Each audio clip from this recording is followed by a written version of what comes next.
Joe Rogan arguably runs one of the most successful podcasts on the internet. Usually he has some very base takes, but like anyone who exposes hours and hours of themselves on the internet, every now and then, he gives a pretty shitty take. For the record, I actually really do like Joe Rogan. I don't watch every single one of his podcasts, but whenever there's a guest on that I am familiar with, I will try to tune in, just because there's really no other content where you get to see all these high-name celebrities just talking like regular people. Plus, that's like the one distinct skill Joe really has. He is really good at facilitating conversations with these people. However, this is where, some of his detractors try to claim that there's some problems with Joe. I kid you guys not, one of my professors in college unironically tried to convince us all that Joe Rogan was alt-right strictly due to the guests that he's had on the show. Now, I have enough faith in all of your guys' intelligence to not have to explain why that's absolutely fucking retarded, so we're just gonna leave it at that and remind y'all that college is a fucking scam. While I will defend Joe Rogan from absolutely asinine claims like that,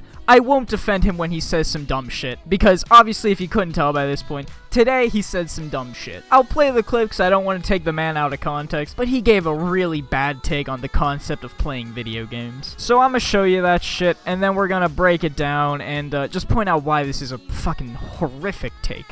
And video games are a real problem. They're a real problem. You know why? Because they're fucking fun. Addictive. And you don't, yeah, well, I have a real problem with them. And you do them, and they're real exciting, but you don't get anywhere. I think the main problem here comes down to what you define as getting anywhere. Because if you mean just tangible and physical rewards, then yeah, sure, you're not realistically getting anything out of video games. But to say that completely ignores the experience of playing the video game. You could literally make this argument with any other piece of entertainment. Books, movies, radio, it doesn't fucking matter. Because any other piece of media whose goal is to entertain the viewer, realistically, you're not getting anything tangible out of that. Because as crazy as it sounds, there are just some things that humans do just because they're fun and relaxing. But the difference between video games and all those other pieces of media is, with everything else, you are a passive viewer. But with video games, you are an active participant. If you fall asleep while watching a movie, when you wake up, more than likely the movie's gonna be over and you missed everything. But if you somehow fall asleep while playing a video game, when you wake up, you're gonna be right where you left off. So if you were gonna spend your free time doing any of these choices, I don't know how you could make the argument against video games. Plus, even in some weird cases, you can actually learn useful real-life information. Now, I understand how rare of an occurrence this exact scenario I'm about to present to you is, but just the fact that this is even possible, I think goes a long way to show video games truly do have value. To give you guys the spark notes of this whole article, basically there was a guy who saw this car accident happen, and he was able to take skills he learned from playing the game, such as like actually creating a medkit and using it to save these people's lives. If you guys want to read more into it, I'll link the article down in the description below. It's truly fascinating, because if that guy didn't play video games, those people would straight up be dead. Now that we've established video games actually can have some pretty positive effects on people's lives, I think we should look at how hypocritical Joe is actually being when he makes this statement. Because essentially what he is saying here is the video games are so fun and so addictive that they single-handedly ruin the player's life. Now the problem here is people have made this exact same argument to him about the subject of smoking pot. They'll say smoking pot makes you lazy, you become a bum if you start smoking, all that stupid shit that we know isn't true. And he consistently makes the argument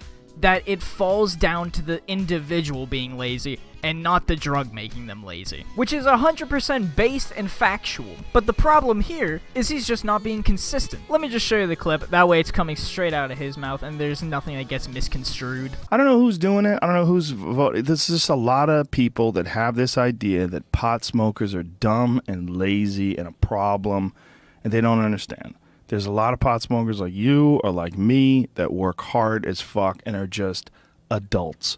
And we want to be able to do whatever the fuck we want to do. Now that we've seen both of these clips, it's just really weird to me how Joe isn't keeping the same energy. He'll go out of his way to defend smoking, saying that it's just an activity that adults can choose to do, but when it comes to video games, apparently the video games are just too overwhelming. You could literally throw his argument back in his face, saying you can just sit there and smoke pot all day and not get anywhere, and from what we've seen, he would defend smoking pot, but for some reason he wouldn't defend sitting there all day playing video games. What's the problem, Joe? I thought adults could choose to do whatever the fuck they wanted to do in their free free time. Why is one suddenly a problem but the other isn't? Anyone can be lazy. Fuck, dude, I'm as lazy as they fucking come. That's why this is the first video of fucking July. But that has nothing to do with the video games or drugs. It's completely possible people can just be lazy on their own without the influence of external means. Now, I know it already seems like Joe's given a pretty baseless take, but believe it or not, he's about to say something that's even more out there. This is the part of the clip that truly shows how out of touch Joe is from the actual gaming community. You get obsessed by jiu-jitsu,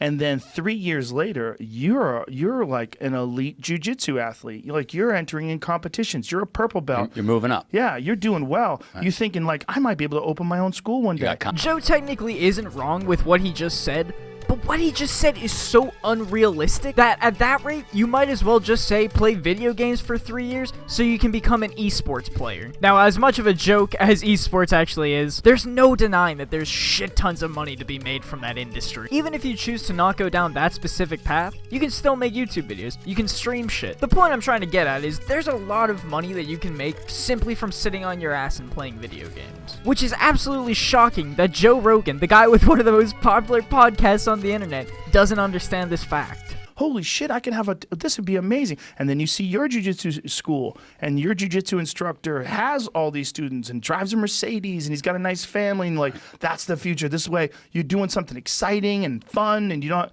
Or you could just be playing fucking video games. 3 years later, you could be that same kid just playing video games, waiting for the next whatever the fuck game is, next Xbox game to come out, and you're gonna waste your time. Again, though, that sounds like the problem of the person and not the video games. Again, it's totally possible to sit there and smoke pot all day while doing nothing, but to say that it's the pot's fault and not the lazy individual's fault is completely backwards. Because even as you said it, Joe, there are adults out there, such as myself, who can partake in these activities and still manage to get their shit done. Now, I'm genuinely curious to hear what you guys think about this. Am I just being way too over-analytical here and way too much of a dick towards Joe? Or is Joe just making some really bad points? Which, I mean, to be fair, he's uploaded thousands of hours of podcast footage. Eventually, he's gonna say something that contradicts himself. But I saw this clip floating around Twitter, and as someone who's been playing online games for over 10 years now, I felt qualified to, give my epic gamer take on this. Well, that and the fact that I haven't uploaded in over a month. So, like, it really just was the perfect storm for content. Which, while speaking of content, I also want to throw the question at you guys. Would you prefer to see a Halo Infinite video, or would you prefer me to break down all the Call of Duty Black Ops Cold War leaks? I cannot believe that's the unironic name of a new video game coming out in the year 2020, but that's just where we are, folks. But for real, guys, let me know out of those two videos which you would rather see, or if there's some other type of video you want me to make, let me know, and I'll try to get it out within a reasonable time, but you do know how I be. So until the next time, guys, I just want to say thank you so much for watching this video. You know it means the fucking world to me. I love you guys. Stay safe out there. Take care.